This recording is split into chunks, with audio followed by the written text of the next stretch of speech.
How to fix a blurry profile picture on WhatsApp. Hi everybody, if you're having a blurry profile picture on WhatsApp, you can follow up the steps. So for example, if you have a blurry image on WhatsApp, first thing is ensuring that you have the latest version of the WhatsApp. If it is not, you can head over to your available app store. If you're on Android, you can head over to Play Store and go to the search bar and search for WhatsApp, and then go ahead and update your app to the latest version if there is any kind of update available.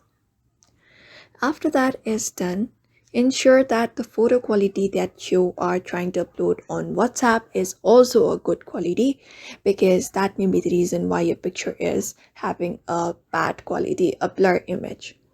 So you can head over to WhatsApp first, go to the three dot and head over to settings, and then go over to this option that says storage and data, and here you should be finding media upload quality. Tap on it and tap on HD quality and save changes, and that is it. Otherwise, sometimes a corrupted cache can also clear a blurry image, so you can long press on the app, head over to the info section, and after that you can just go ahead and clear the cache of the app by going to storage like this. So that is it for now. These are the steps you can follow up if you want to fix a blurry profile picture on WhatsApp. So I hope this video was helpful, and thank you for watching this video. Give this video a thumbs up and subscribe for more tips and tutorials, and we will see you on the next one.